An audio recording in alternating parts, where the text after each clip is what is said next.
Are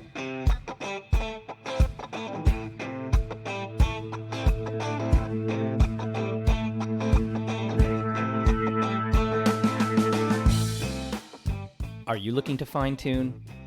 Whether for your business, your job, your team, or yourself. In each episode, we will be discussing different ideas and opinions using real-world examples to help you see opportunities, innovate, and succeed.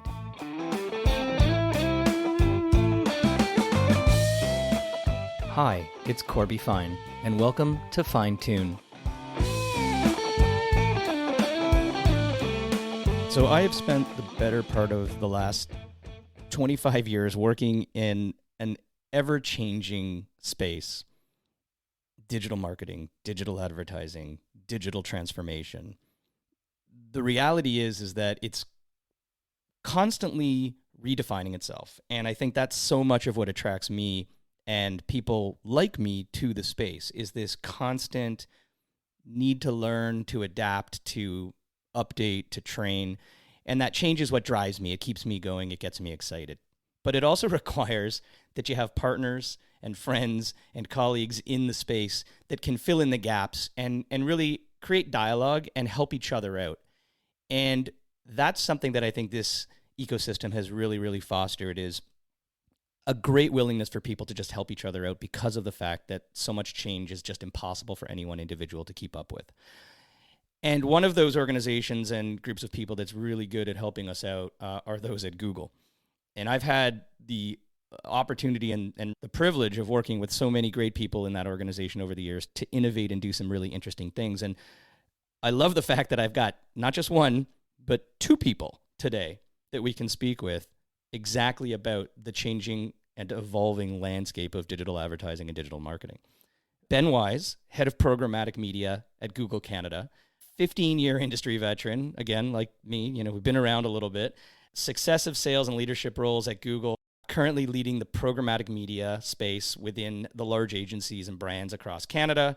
Ultimately, one of the gentlemen responsible for the future of media buying in this country and really laying the foundation and creating such great education and engagement across the space.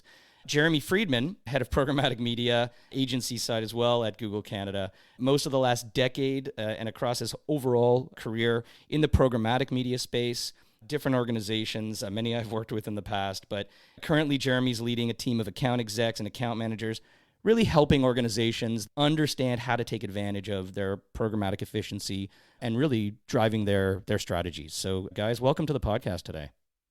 Yeah, thanks for having us, Corby. I'd like you to come to all my meetings and introduce me. That was great. Thanks. It's rare that I get a chance to have two people who are both respected in the space. And it's great because I think there's just so many questions that a lot of the people that I have in my audience are constantly trying to answer. And I think the big one right now to maybe start off is today's definition of digital advertising. There's so much going on around data, audiences, context, programmatic. What would you, or how would you currently define the space of digital advertising? What's in and maybe what's out of that definition? Yeah, I love that question because I think it is something that has changed so much. And honestly, I think if we stopped using the word digital before the word advertising, that might be a net benefit for the industry. For a long time, it was ads on websites, and then we added in ads on phones and ads on tablets, and now it's also ads on billboards and ads in my earphones and ads on my TV screen. It's pretty much everywhere. And this idea of digital advertising versus traditional advertising as two separate things, I think we're kind of at an inflection point where they are no longer two separate things. And I think there are benefits of all of those formats and all of those channels. You have more ways to find your users than you ever did before, which is a great opportunity for advertisers. There's more technical capabilities in terms of better measurement, better audience targeting, better contextual targeting, which again, great opportunity for advertisers, but also presents challenges in terms of the fragmentation, as you were saying in the introduction, the challenges of keeping up with the fast-moving industry because there's so much in it now. I think digital advertising now is really just advertising. All advertising nearly is digital, except for the physical newspaper that my dad still reads. It kind of aligns to this notion of, do organizations really need a head of digital marketing or a chief digital officer, because the legacy definition was very constrained and separated from other channels or types of marketing. But if we actually start to think about it's just the way it is, then to your point, you might be able to remove that individual word and focus. But I guess the one line you said, which was very interesting to maybe elaborate on, is it's about finding people anywhere. And so when you talk about audio and you talk about consuming reading and video and images and all of these different assets, does that actually add complexity to the definition, or does it simplify it? I think it adds complexity to the tactics and the execution, but probably simplifies the definition. But I think, going back to definition, what would be better, to your point of like the chief digital officer, is if that was the chief consumer or customer officer, or the voice of the customer, because, as we were saying, it's really about finding users where they are. We have all of these channels and getting the right things in front of them and getting rid of some of that kind of legacy way of thinking. We kind of divided the industry, and a lot of companies kind of set up their teams around these technical things as opposed to the way that consumers operate. And I think that is something that we need to rethink. Yeah, I think also what's really neat about that is it sounds so complex. There's so many channels, there's so many different places to find people. But that's exactly why programmatic was invented, to simplify all of that. So 10 years ago, when the programmatic space was really getting started, the problem it was trying to solve is that media planners, media buyers had to have so many different touch points with so many different publishers. And when programmatic came, and a really simple definition of just buying media through the use of technology, and now that definition is expanded to include all of these other channels that Ben was mentioning over the years. The one I'm most excited for is ads within video games. And I think that that's going to be a big thing within the next couple of years. And I can think of how that's going to influence my own buying patterns. Buying patterns of ads or buying patterns of video games? All of it. Yeah. Playing an NBA 2K game and worlds getting colliding. A courtside advertisement. Yeah, that's right. So as the father of a 16-year-old video game semi-addict, I'm not sure I like that. Is that going to be something I have to worry about? I think that it's just like watching any sports event. In a hockey game now, you've got the digital boards behind the players as opposed to just those static images. On a basketball court, the ads that end up on the court aren't actually there. They're all just digital based. And I think that translating that into a virtual world is actually a really interesting experience. And it's not intrusive because it feels exactly like you're watching one of those sporting events. Now, the types of ads that get shown and the way that your 16-year-old son interacts with it, that's a really interesting rabbit hole of a question. But in terms of intrusiveness and versus nativity, I think that there's actually really nice synergies there, at least when you think of sports games. Yeah, I think it's actually probably going to be an improvement. So if you've got all the ads on your games that you play on your phone, when I'm playing Candy Crush or whatever, or my kids are playing Candy Crush, I swear it's not me. You get this big interstitial, and it's effective because it's right in my face, but it's not built into it in a more subtle, natural way. And so thinking of people who are consuming those ads is probably going to be a much, much better experience for them than a lot of what they're used to growing up with games on phones now. So I guess the big question then is, are we currently at a state in the market where the majority of the advertising opportunities that I would want to take advantage of as a chief marketing or chief advertising or chief customer officer, are they now technology enabled to the point where programmatic does cover all of those angles?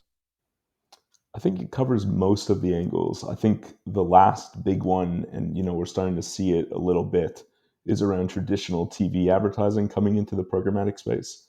Obviously, connected TV has blown up the last couple of years, and that's totally addressable by programmatic. But there aren't very commonly used ways of inserting programmatic ads onto traditional broadcast.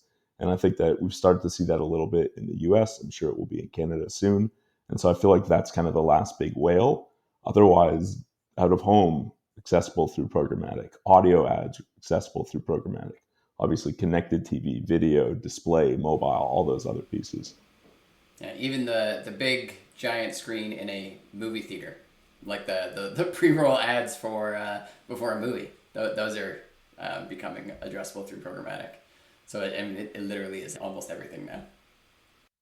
So given the reach and findability of my audiences is now technically enabled through this programmatic ecosystem to pretty much any kind of deployment or screen or wherever I want to find, how important now is the difference between data, so as an organization in terms of understanding my prospects, my targets, my customers, and leveraging that information within these programmatically enabled channels and platforms versus the creative and the message and the offer and the more, I'll say, wrong word, but traditional elements of advertising. So data versus the pot of creative and messaging and context. What are you seeing in that sort of that space right now? Yeah, I don't think it's an either or. I think it's really a combination of those two things that lead to success. Data, for years has had a lot of hype behind it in the ability to find users where they are online, speak to specific customers. That space is evolving rapidly with all of the changes to the ways browsers allow cookie storage, privacy regulations around the world. So that is kind of one of the most influx elements of, I think, the digital advertising industry. What's never changed all of this time, though, is the importance of good creative.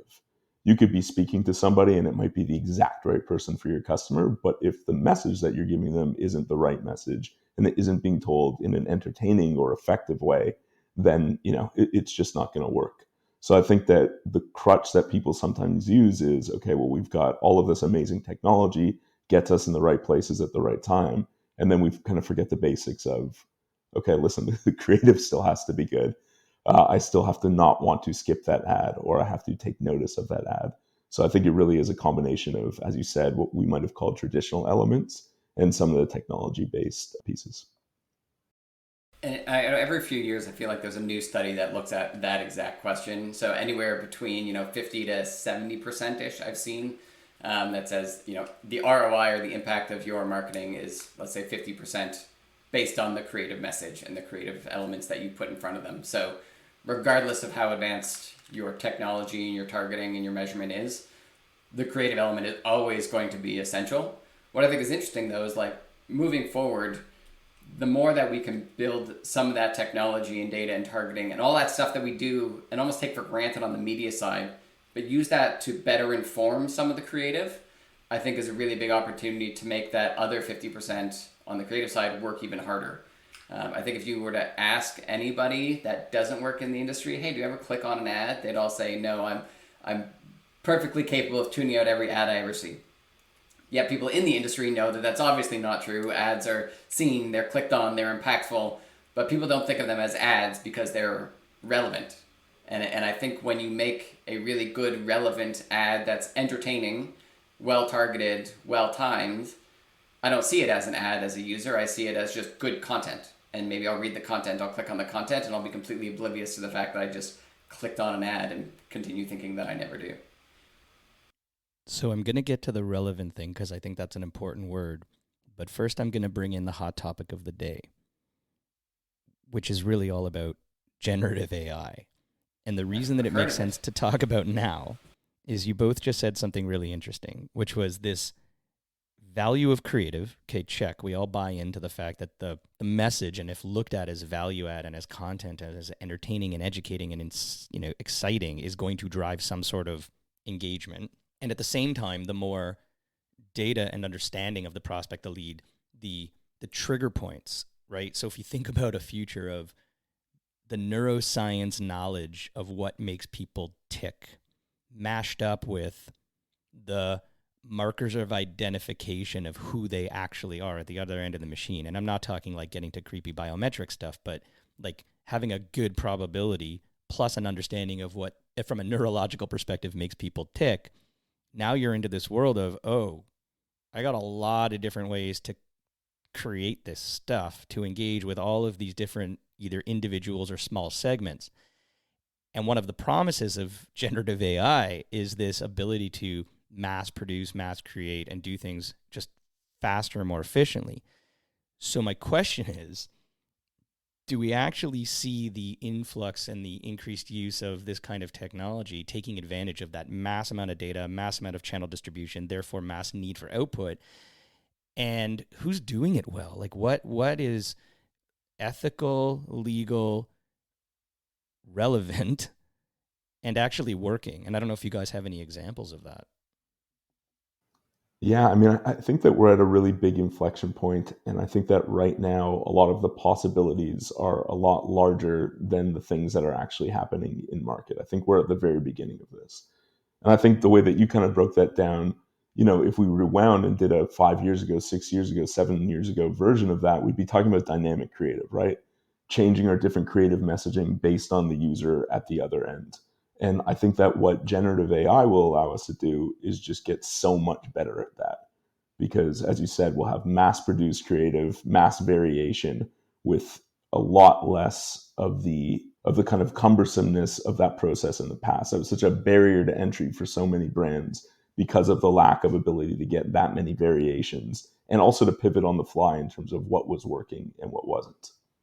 So, Ben, do you think that in that world of mass produced automated creative tied to really deep knowledge of the individual, are we as marketers actually in control of the marketing?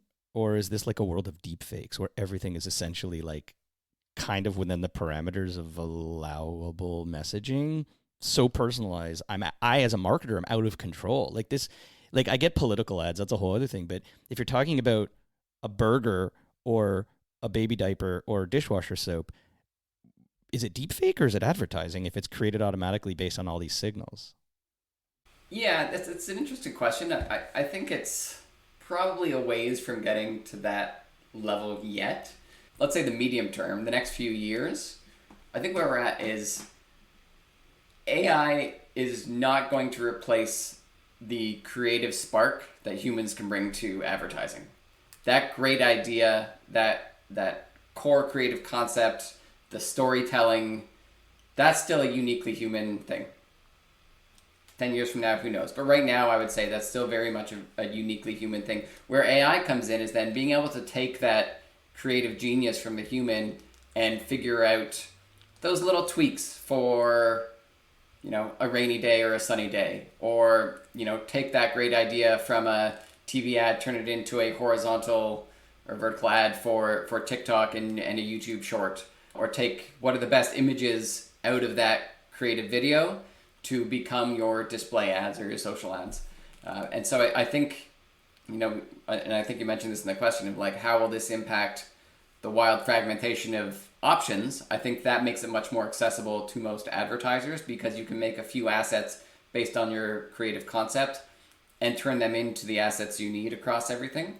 But it is still a long ways away from replacing that human element.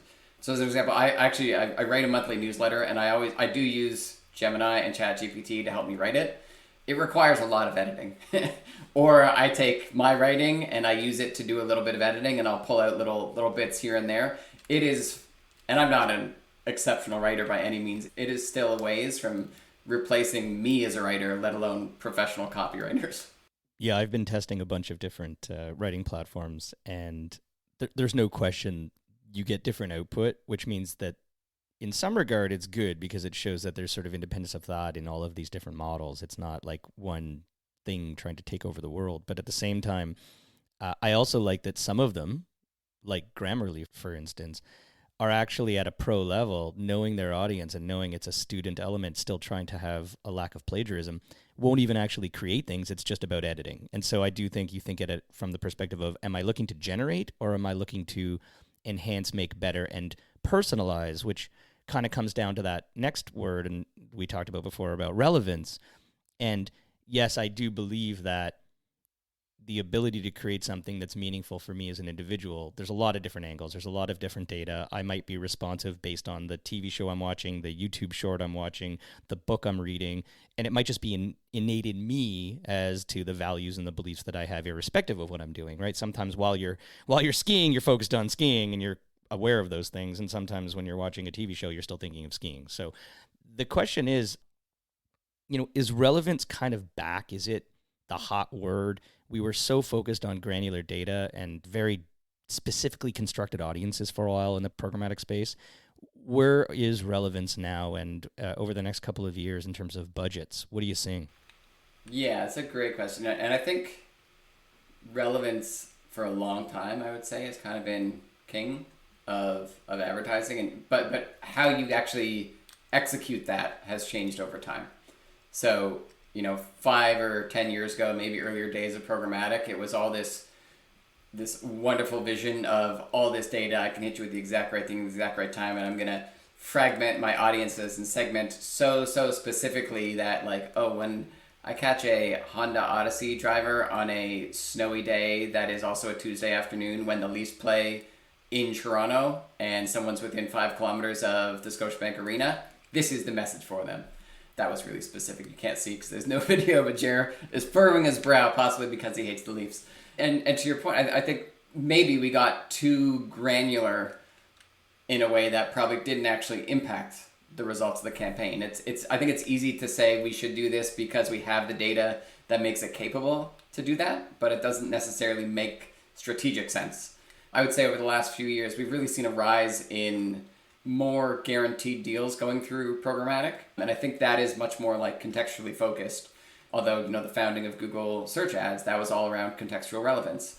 I think the key for an advertiser or marketer now is, where do you find the balance between bringing that data, bringing the relevance or the contextual relevance of the moment and what they're doing, regardless of maybe all that data you have about them, but also applying some like human judgment and common sense that, yes, I can segment this list of 1 million users down to this group of 8 people that share these attributes, but is that going to actually drive results? And I think that's one of the things I'm excited about AI, is that it will, or should, figure out what are those things that actually impact the behavior and have direct causation to the output of your campaign.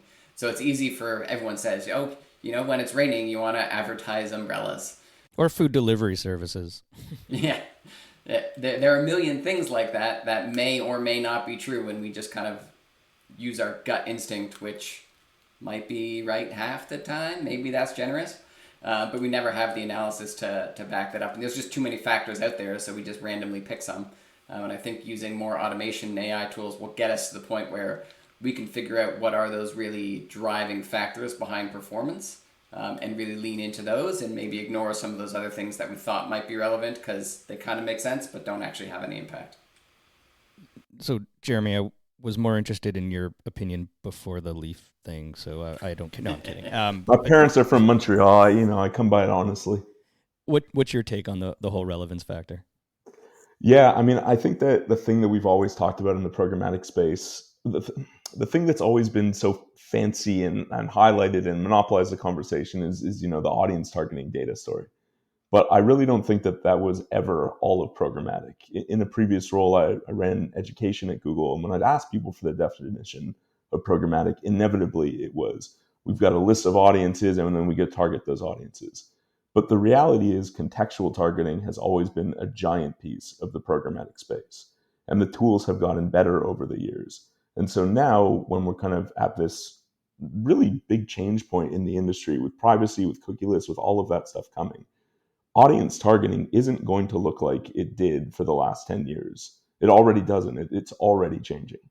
And when we go and we do these kind of privacy, are you ready for cookie deprecation sessions with customers, I'm always surprised by the variance in the way that people perceive what they're currently doing and how that matches up with reality. Really simple question to a brand or to an agency is, what percentage of your ads right now do you think are running on remarketing? And, sometimes I've seen customers say, oh, probably about 80, 90%. And the answer has been 6. Sometimes I've seen the inverse.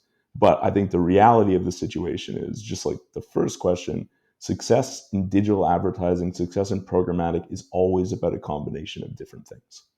And so now we're at a place where systems, DSPs, buying platforms are intelligent enough to read a web page and determine the context of that web page.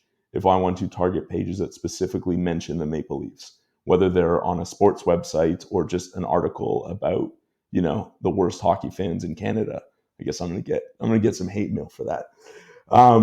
The tool is smart enough to figure that out. And that's still targeting an audience, but it's not targeting an audience list. And then also, we're at this, as we said, inflection point on AI. AI has always been foundational in programmatic. one of the main things in programmatic has always been about helping the system understand what your goal is, whether that's a cost per click, a cost per conversion, a specific return on ad spend goal, and then having the system use its computer brain to optimize. And 10 years ago, when I was getting started in this space, or I guess 12 years ago now, there was a lot of ego with us ad ops people. We didn't want to turn on the AI. We wanted to do it ourselves. We thought that we were smarter than the computer. And I think, a decade plus later, I don't think that that's true anymore.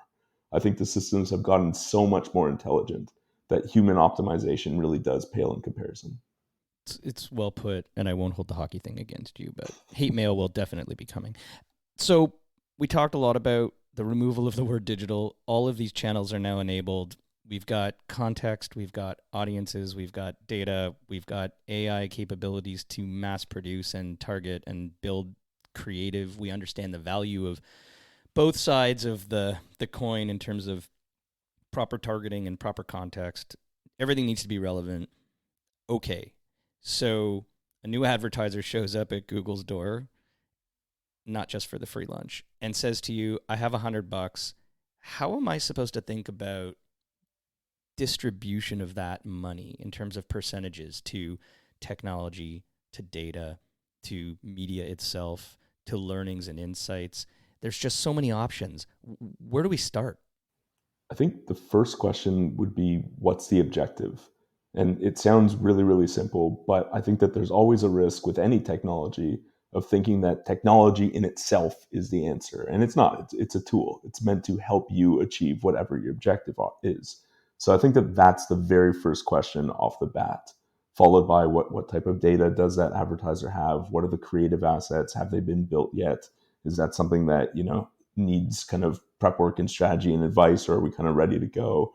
Are there any existing agreements with publishers or vendors? So we kind of go through that list and really try to understand what is somebody trying to achieve on our platform.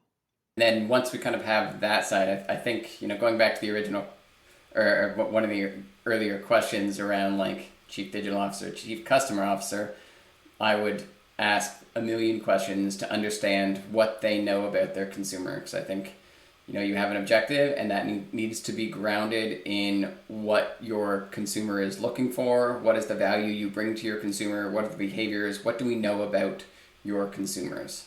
And try to take that consumer-centric view. So before we had any recommendations for anybody, we probably would have, finished the free lunch of just asking them questions. So, Corey, we're not going to make you answer all those questions. We'll make a few assumptions to keep things simple so this podcast doesn't end up at like 3 hours long, which it could. Let's say for the sake of argument, we're talking specific to programmatic and looking specifically in, the DSP that we work on, DV360 at Google. So, a little bit of our Google bias there, but you get what you get. It works. It does. We'd like to think so. Thank you, Corey. I think maybe we could take it like from two different angles, because a lot of advertisers will come and they'll have a lower funnel, more performance oriented campaign, or sometimes they'll have a upper funnel, more kind of brand awareness type campaign. And let's look at those two maybe a bit separately. So if it's lower funnel, I think from a programmatic perspective, we're going to be looking at a much heavier weighting on display than you would be on some other formats like video or audio or billboards or whatever. As a starting point, I would say in and around 50-60% as a starting point of that is going to go towards display. And then I think you still want some other formats. I think understanding the interplay between a mid-funnel consideration tactic and upper funnel awareness tactic, because that does flow down to getting users into the funnel who then purchase. And, if they had data history of what that looks like, you'd go a little bit deeper into that. I think within the world of display, there's all sorts of options. Lower funnel, I'd be really keen to use a lot of native ads. I think those, we hear a lot of really positive feedback from our clients on how effective those are on the lower funnel. Again, a little bit dependent on what kind of assets you have. And then when you kind of get into that other, 30 or 40%, start to think of video action campaigns, skippable ads, things like that, audio ads. I really like podcast ads. I think they really resonate. And I'm not just saying that because this is a podcast. I don't know. Do you sell ads on this? Do we get? No, I do this out of the love of educating the market. Oh, what a guy! Today. Yeah. What a beautiful sentiment. Yeah. Until you hit a threshold, in which case we're talking monetization, and we'll sell your ads all day, Corby. But I do think, podcast ads from kind of that mid-funnel perspective do really well. And then depending on how much you put into that, I would also consider maybe some more upper funnel awareness. Again, depending on the size of that budget. Then I would want to go a little bit deeper on what your measurement looks like. So are we measuring to, is it number of acquisitions? Is it a cost per acquisition? Is it a return on ad spend? Depending on their data setup, I'd love to be a little more advanced than those types of things, which I'd say are probably more media metrics. But what is like a business metric of profitability or revenue that might be a little bit more important, thinking of like the way the CMO is going to be looking at the business, and can we set up some kind of customized bidding solutions in the platform to help you optimize and measure towards that more specific business outcome. So lots of different things we could do there. And then obviously, what does that cadence look like on an ongoing basis to optimize, adjust, and tweak as you go through the campaign? What's interesting about that is I bet you that answer would look totally different in 12 to 18 months. Because now that Google has products like PMax and Demand Gen, a lot of that strategy work is starting to get offloaded into the system, into the AI, into the computer's algorithm to figure out budget allocation across these various channels. So I think that we're also seeing this kind of bifurcation in the industry where now there are tools to take all that complexity completely out of it for a fresh advertiser, for a small business, for a medium business. But we also still have tools that allow, intense flexibility that Ben described for a more strategically established customer. Yeah, and I think that's such an interesting link to the earlier part of the conversation of like the human element that can't be replaced by AI of what is your brand about, what is your strategy, what's the creative idea, what do you know about your customer? And then when it comes to maybe some of those more data heavy pieces of like what is the right allocation, what is the bidding, how do we optimize that? Things that happen at a level of data that we are not capable of doing as humans, that's the kind of thing that moves over to the machines and the AI, and you kind of get the best of both worlds bringing those together, I think. Well, unaided plug, I'm running our first PMax campaign right now, so we can follow up on that later, but it is definitely allowing us as an organization and me as an advertiser to your point, simplify the amount of work I need to do and trust in the machine to some degree. And so far, so good. But we'll have a separate conversation on that. And I think the two things that I want to highlight in all of that was, one, know your objective. Why are you even having this $100 allocation conversation? And two, be prepared to measure it at the end of the day. And again, measurement from the perspective of very explicit lead generation, filled in a form, bought something, all the way to more inferred, softer kind of measurement KPIs around brand lift and recognition and consideration. But if you don't know why you're getting into something and you don't know what you're going to actually tell your organization, your boss, your clients, your whoever, your investors at the end of the day, you have a bigger problem. And the technology, to your point, Jeremy, it's just technology. It's not going to solve anything. So, I really appreciate that. It was very detailed, and obviously, clients are going to talk to you in more specificity, and that 5-minute or 10-minute answer becomes much, much, much deeper. Yeah. And most clients aren't coming in saying this is our first campaign. They've got all sorts of benchmark data of what's worked, and it's much more about the ongoing tweaking and optimization and improvement for most people than kind of that blank slate. Although the blank slate is definitely a fun exercise to try. Awesome. Well, Jeremy Freedman, Ben Wise, both in charge of programmatic within Google Canada, helping advertisers, marketers, agencies across the country really take full advantage of all of the things we talked about today. And again, over the next 12 to 18 months, a lot more to come. So thank you both for being with me and really appreciate your insights. Thanks so much for having us. Thank you. This was fun.